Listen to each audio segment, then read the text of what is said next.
Greetings, everyone. I'm Mar. Once again, this is my opinion. As you can tell from the title up there, I'm continuing my trek through the episodes of Everybody Loves Raymond. One episode in season at a time. Still in the home stretch. This is going to be episode 12 of the 9th and final season. This is Tasteless Frank, written by Leslie Cavanagh. Or Kevin. I believe that's how I pronounce it. Kavanaugh. C-A-V-E-N-Y. I mean, those of you who have been watching know that sometimes the name pronunciations are not my best, but this, as I mentioned at the end of the last episode, is one of the episodes that's in this stretch of the show that actually stands out, and it's one of the few that before I actually started this portion of the rewatch that I actually remembered. In between here and the finale, I kind of remember the basic premise of the episodes, but not anything standing out. This one I remembered elements. This is, of course, the episode where Frank loses his sense of taste. Now, as I've said before, and it's been a while since I've said it, this is a premise that could have happened any time in the show. It just occurred to the writers in the 9th and so far weakest overall season. Say what you will about the first season when I rewatched it, or I still had the nostalgic enjoyment for it, but compared to when it's hit its stride, you can tell that they're still finding itself. There is more enjoyment in that part of the show, I feel, than there is when you are at the end and you're throwing ideas at the wall to see what sticks. Because at least in the early one, you can give the little parts, you can give it a little pass because the writers are still fighting themselves. Here, it's like, maybe we could do blah, blah, blah. I mean, in other sitcoms, that's how we get, the Fonz jumping a shark, even though the show was not done by that point, but you get my point with that. Now this one, bright spot, as you can probably guess. Episode begins, Frank and Marie sitting at the dinner table eating.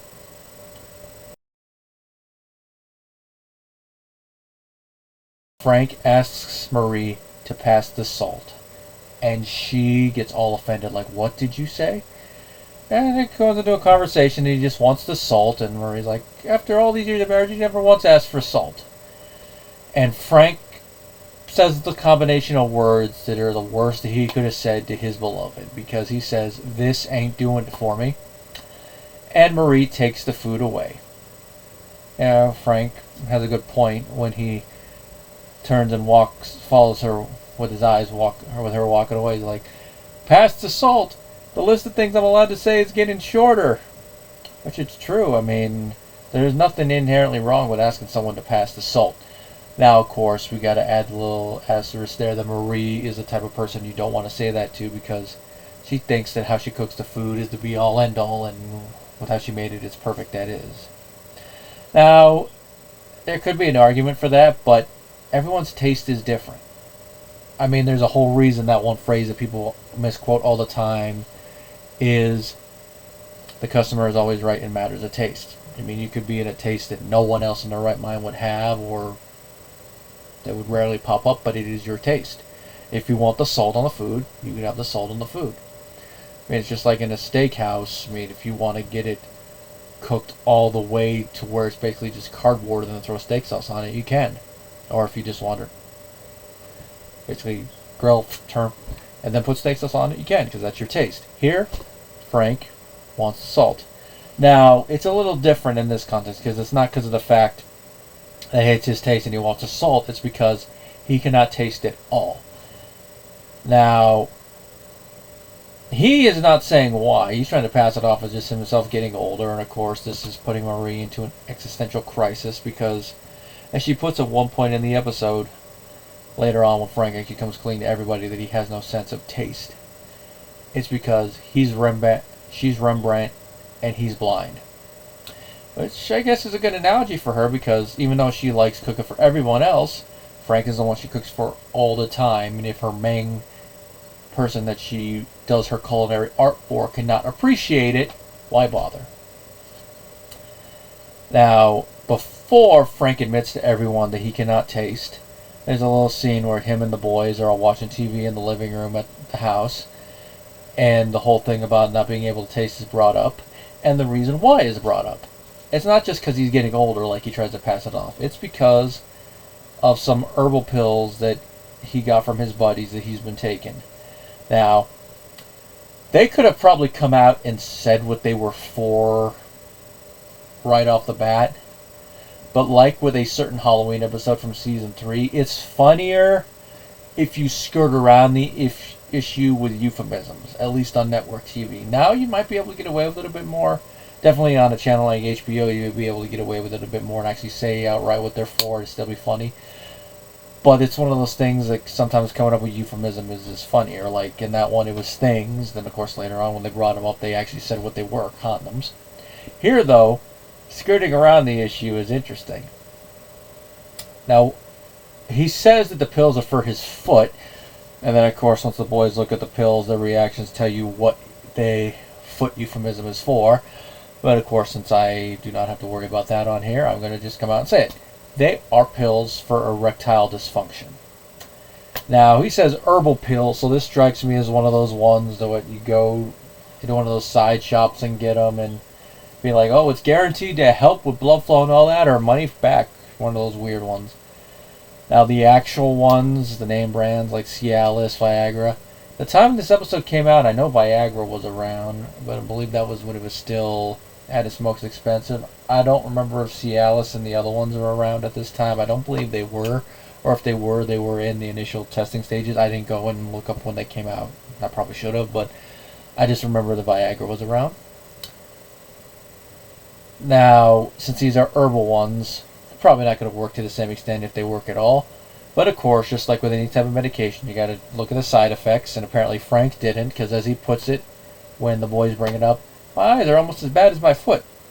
One of the side effects is loss of taste. And of course, Frank, being a stubborn old goat, he does not want to stop taking them because he says they work. So I'm going to guess from that he has seen some performance enhancement, which they don't bring it up that much in this episode. It's brought up a little bit, but as it was brought up in the episode where we found out that their love life is still pretty active, despite what Marie would claim. If Frank is going to the degree that he wants to get some pharmaceutical help, it would still be pretty active a couple years later. And if he's willing to give up his sense of taste for it, that shows that he would want to perform for his beloved. And of course, his no longer having the sense of taste is outed. And the way that it's outed, I know it's a little boring to bring this up 3 freaking episodes in a row, but I have to bring up the whole freaking thing with Marie and how her character has gone really back in its progression. Now I'll say the horse is not beat as much in this episode as it is in the previous ones. But really, Marie, going with the whole thing about Deborah's cooking and all that, I get the joke and all that, and I get why you're throwing it in here from a writing standpoint, but by this point in the show, that horse has long since left the barn, to use a Frankism. And it's to the point where I'm like, really, guys? At least here, like I said, it's not beat as much, so it doesn't feel as bad. And of course, it's quickly diverted away from Deborah's cooking and how it tastes, even though she has made stuff that Frank does like her fish in the first season. It's diverted away from that to the main thing of the fact that he cannot taste. And that's where we get the whole thing about Rembrandt and he's blind. Now, make matters worse, because of that, Marie is not cooking like she normally does. And when we first see her after that, she's asleep on the couch, box of almost completely eaten donuts in front of her. And as you can imagine, in that household, things are not going the best. Now, what makes the episode go to its conclusion is the fact that Ray outs what Frank's issue is. And part of it ties into something that you can kind of guess was a long time coming in the show, and off the top of my head, I don't think it's ever been touched on, and that is Deborah always coming up with scenarios, and sometimes being close to the mark but not there, but other times being way off, and Ray possibly being annoyed at it. And that's what happens here, where he brings up it's Frank and his erectile dysfunction issues, and Robert's like, Ray, like, I'm tired of her thinking she knows stuff. Which, of course, at this point in the show, you can kind of get why he says that. Now, Deborah and Amy at first are like, oh yeah, we're not going to say anything. But they go across the street and start talking to Frank, telling him like, hey, we don't think any less of you, which ties into what Ray and Robert were talking about, is that like, if an issue like this, a man, if he thinks he cannot perform, he's not going to feel like a man. He doesn't want people to think any less of him of it. Which I guess to a degree is still kind of a thing that kind of pops up nowadays. But I think it's a little bit more acceptable if they have to go for pharmaceutical help nowadays, especially if they have a condition that is preventing them from it, or they have some other outward thing, which me as someone with ADHD, I can definitely tell you that sometimes we might need that help, but that's more from our mind just wandering to random thoughts like, did I leave the gas on? Or like, just random stuff like that, for example. And which, if one of the characters in the show had that, that'd probably be a little bit funnier, but that'd probably be a part of the show that would have aged pretty horribly, actually. But back on track. Marie eventually enters into the conversation, and it is brought out that Frank has been taking these pills. And she reacts more or less how you would expect Marie to react. And she's like, I would prefer that he would taste. And they have a heartfelt moment. Or Marie is like, that you would give up your sense of taste for this? That you've really enjoyed all our years in the boudoir? And Frank was like, I would prefer the food. So he's going to no longer be taking those pills. And he's going to basically give up a little bit of his activity in the bedroom just to be able to enjoy his beloved's food. And for Frank, that is a very loving gesture. I mean, it's not the biggest that others might want it to be, but considering what type of character Frank is, and what the whole point of this episode is, I feel it works.